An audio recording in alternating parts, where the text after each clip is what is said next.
noite, meu nome é Patrick e eu sou desenvolvedor front-end e back-end, desenvolvedor full stack.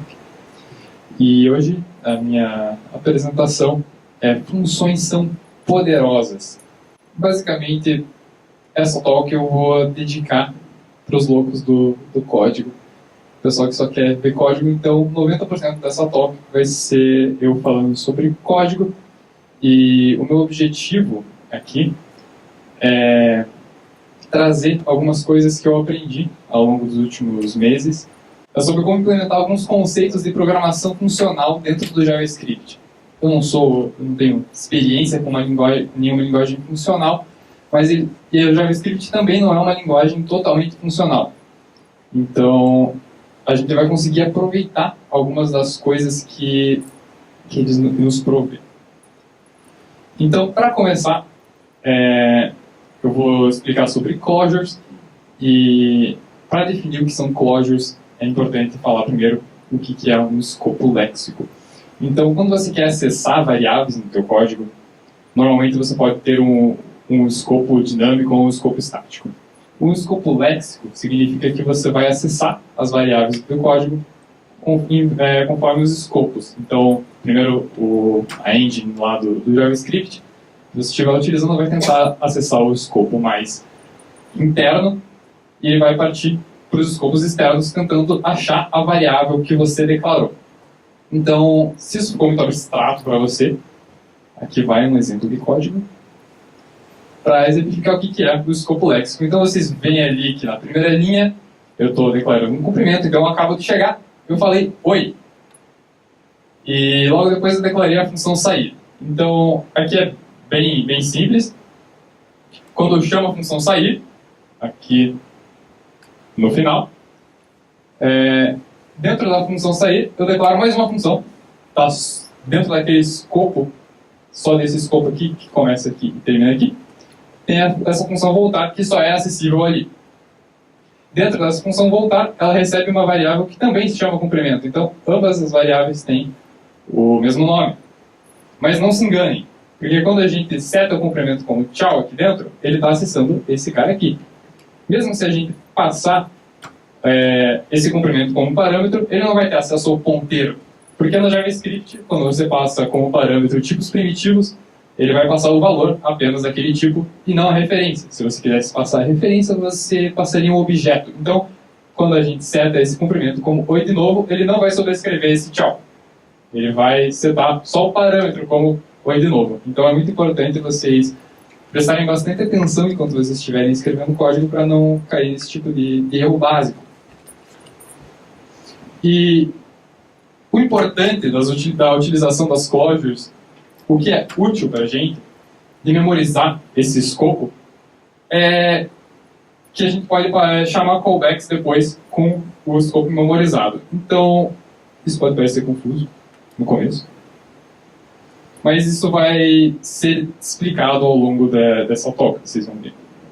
Então, aqui eu tenho um exemplo de uma função que se chama baú de tesouro. Então, o que a gente pode fazer com um baú? A gente pode trancar ele com um tesouro dentro e com uma senha, e a gente pode retirar essa senha, retirar esse tesouro se a gente tiver a senha certa. Então, aqui tem um construtor, normal é esse 5 da vida. Então, é um baú de tesouro que começa destrancado, sem tesouro nenhum e sem senha. Logo depois, eu declaro no prototype dele. Tem alguém aqui que não sabe utilizar prototypes, ou se tem alguma confusão entre a diferença de um prototype e uma classe, por levante a mão? Não, então está tudo tranquilo. Então, essa função de destrancar, ela vai ver se a tentativa passada pelo usuário é igual à senha que foi setada na hora que você construiu o baú. E, aliás, quando você trancou o baú. E se ela for igual, ele vai retornar o tesouro e vai destrancar o baú setando como falso. Enquanto a função de trancar, basicamente você vai receber um tesouro e uma senha. E se o baú já estiver trancado, ele não vai fazer nada, porque você não pode trancar 2 vezes, pelo menos nesse código. E, se não, ele vai simplesmente setar o tesouro guardado como o tesouro que foi passado para essa função trancar e vai trancar com a senha. Agora tem um probleminha aqui, que qualquer pessoa vai poder acessar esse tesouro, porque ele está exposto aqui. Então, se eu criar um novo baú de tesouro e acessar baú.tesouro, a pessoa vai conseguir acessar. Isso é um problema, porque um tesouro deveria ser secreto. Então, aqui é um exemplo da utilização daquele mesmo código, só que com classes do S6. Então, a única diferença é que essa parte aqui agora vai aqui para o constructor. É a mesma coisa. Nosso tesouro continua sendo público, que é um problema. Então, a gente pode destrancar e trancar esse baú. A lógica é a mesma. Então, esses métodos aqui vão para o prototype do nosso baú de tesouro. E agora, um exemplo da utilização das Factory Functions, que é uma forma de você basicamente declarar um objeto da mesma forma, só que com a grande funcionalidade de que agora o teu escopo é privado. Então, ao invés de você declarar no this do objeto aquele tesouro, você está declarando no escopo da função. Então, ninguém fora desse escopo vai poder acessar essas propriedades. Então, ninguém vai poder saber a senha e nem se o tesouro que está guardado, o que é importante. Então, a gente só está expondo para o mundo interno, para o mundo externo, do escopo externo dessa função, o que é necessário. Então, a pessoa pode destrancar ou trancar o baú. E a engine do JavaScript vai acessar essas referências aqui, externas. Aqui tem um exemplo de utilização desse baú de tesouro, se você não entendeu muito bem como funciona. Então, aqui é basicamente, ele chama criar baú de tesouro para um baú. Ele tenta destrancar um baú que já está destrancado, então não vai acontecer nada, porque a gente acabou de criar esse baú. Se a gente trancar o baú com esse meu tesouro é o tesouro em si, e 1, 2, 3 é a senha. Então, ele conseguiu trancar o baú. Se a gente tentar destrancar com a senha errada, nada acontece. E se a gente destrancar com a senha 1, 2, 3, que é a que foi setada aqui, ele vai retornar o nosso tesouro. E dessa forma a gente não pode acessar o baú.tesouro, porque ele é privado aqui. Então, quem disse que em JavaScript não dá para declarar variáveis privadas? Então, o grande ponto aqui pode ser que, classes são muito complicadas, então a gente só deveria utilizar construtores normais com prototype ou as factory functions. Então, não é bem assim, eu vou explicar o porquê. O primeiro ponto que eu já ouvi muito falar é que as classes são simplesmente uma gambiarra em cima do sistema de protótipos para ser mais amigável para pessoas que vêm de linguagens orientadas a objeto mais fortemente. E isso pode não ser verdade, porque se vocês forem ver isso aqui e isso aqui, vocês veem que esse exemplo com as classes, você consegue saber que tudo que está aqui dentro é do baú de tesouro, enquanto no exemplo simplesmente com o prototype, não é uma unidade só, você está setando as coisas em runtime e pode parecer um pouco confuso. Então essa é uma das grandes sacadas nas classes. A grande sacada agora nas Factory Functions é que a gente pode ter tudo dentro de um escopo só. Não vai estar definido em vários lugares diferentes, mas ao mesmo tempo a gente tem essa vantagem nas propriedades privadas. Então, nas Factory Functions a gente também não tem desordem, igual você poderia afirmar lá para o modelo de prototypes inicial. Pode ser confuso. E o que me motivou a falar sobre isso foi justamente as React Hooks.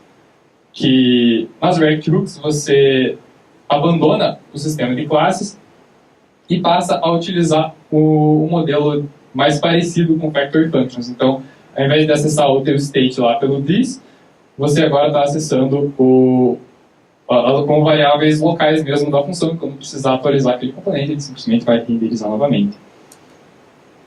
Mas nem tudo é perfeito. E do lado escuro da lua pode estar o problema das Factory Functions. Isso pode estar escrito nas estrelas. Performance. Uau! Então, o grande problema de você utilizar Factory Functions é que, imagina que você vai fazer um jogo.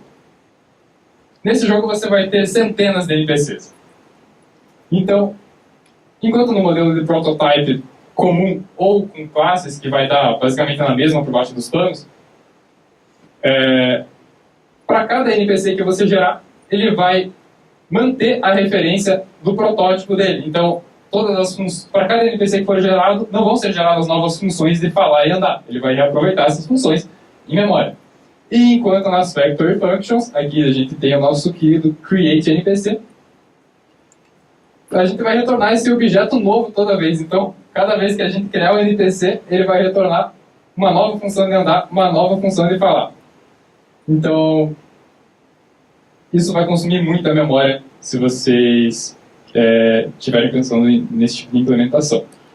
Então, basicamente, o recado é: não se preocupe com essa memória se você for instanciar 10, 20, 30 objetos. Isso não vai fazer diferença. Agora, se você quer instanciar centenas de objetos, por favor, utilize prototypes ou classes.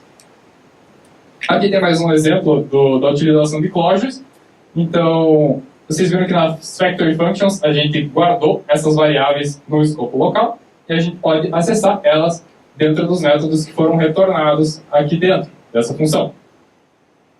E aqui é como se fossem as nossas propriedades do this. Então aqui é só mais um exemplo. Você poderia fazer isso simplesmente com um objeto, uma classe normal. Mas aqui vocês veem que a gente pode acessar os listeners sem this. E isso é uma dádiva. Então, esse código aqui simplesmente serve para você criar um listener holder para eventos da DOM. Então, você pode colocar vários listeners por evento de clique nesse holder. Então, vocês vejam que esse listener aqui, eu estou passando um callback para ele. E assim que a pessoa clicar nele, ele vai chamar esse destroy all. Então, esse destroy all, ele vai tirar todos os listeners daquele elemento que você fez o bind aqui. Então, a pessoa só vai clicar uma vez lá ali no body do documento HTML e vai chamar esse callback. E depois ele não vai ser chamado mais, não importa quantas vezes a pessoa clicar. Então, isso é muito útil quando você tem uma life cycle de um componente e quando aquele componente morrer, você quer tirar os teus listeners de vários lugares que você colocou, no window, no body, ou o que quer que seja. Então, vamos para a segunda parte dessa apresentação. Falar um pouco sobre programação funcional. O meu objetivo aqui não é falar especificamente, não vamos utilizar JavaScript 100% funcional. Você pode fazer isso ao mais extremo, mas como o JavaScript não é uma linguagem que foi feita para ser funcional, então a gente vai pegar alguns recursos que podem ser muito úteis, como é o caso das Factory Functions ali. Então, quando eu comecei a estudar programação funcional, começou a vir esse bando de termos que eu não conhecia. E nessa apresentação eu vou falar desses três aqui em cima, basicamente. Esses aqui embaixo não é tão difícil de entender, a não ser sem ser os moneds. Uma vez que você entende o que são os moneds, você não consegue explicar para outra pessoa, você evolui para uma outra classe de programador, que é o programador funcional, então você está evoluindo. Então eu vou explicar sobre as pipelines e curry. Então, só para ter uma ideia, alguém aqui sabe o que são moneds? Uma pessoa, 2, 3. Então, isso é um bom sinal. E currying e pipelines, que é o que eu vou falar aqui, por quem aqui sabe. Massa. Então, vai ser útil essa apresentação, pelo menos. Vamos falar sobre curry. Então, uma curiosidade é que aqui tem comida curry. Que essa técnica de programação, ela não foi dada em homenagem à comida, foi em homenagem a um cara chamado Haskell Curry. Já ouviram falar sobre Haskell, né? Tem aquela linguagem Haskell de programação funcional. Então, Curry também vem de funcional. Então, curry, basicamente, é você pegar uma função que recebe vários parâmetros e você transformar em várias funções que recebem um só parâmetro. Agora você pode se perguntar, por que raios isso é útil? Então, você pode gerar funções novas. Vejam aqui que existe uma função de somar.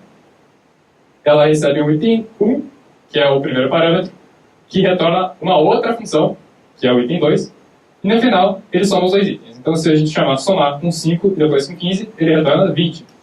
Aqui voltam as closures que eu falei lá no começo. Então, a segunda função consegue acessar o escopo maior, que é a primeira função. Então, a segunda função consegue acessar o item 1, consegue somar ambas as variáveis. E isso é muito interessante, porque a gente consegue salvar o valor do item 1. Então, a gente consegue gerar uma função de somar com 10. Então, agora a gente pode até aproveitar essa função de somar com 10 em qualquer lugar do código. E então, se a gente chamar somar com 10 com o parâmetro 2, vai nos gerar 12. Mas aí você pode falar, não, esse exemplo é muito simples. Então, aqui do lado eu preparei um exemplo um pouquinho mais complexo.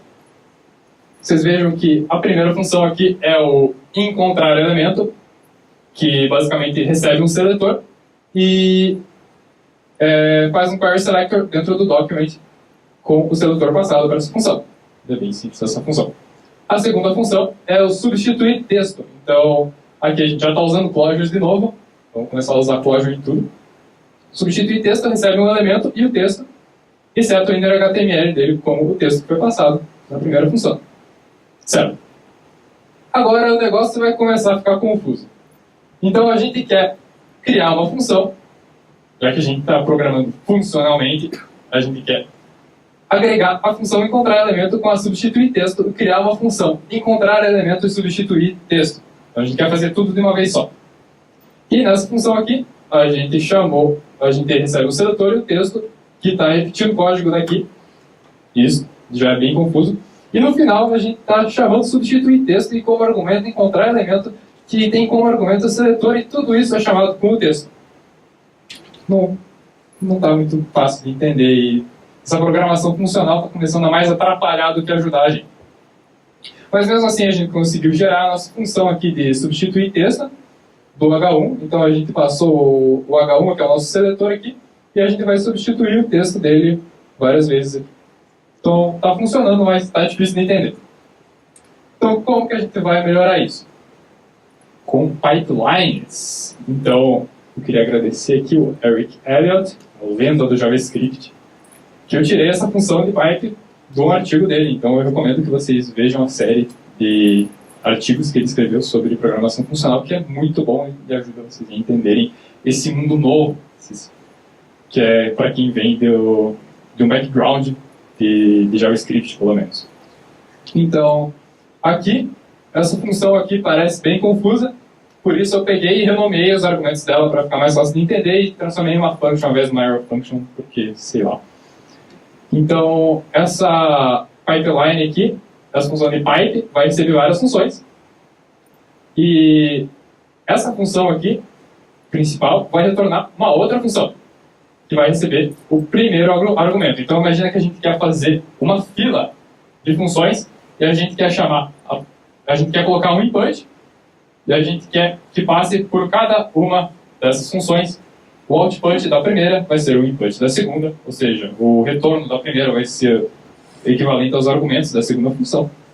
E o retorno da segunda função vai ser equivalente aos argumentos da terceira função. Então a gente vai criar uma linha de funções. A gente quer executar elas uma depois da outra, várias funções pequenas compostas para formar um código um pouco mais complexo.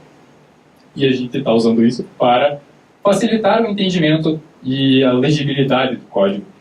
Então, esse é o primeiro argumento de todas as funções que foram passadas para essa pipeline.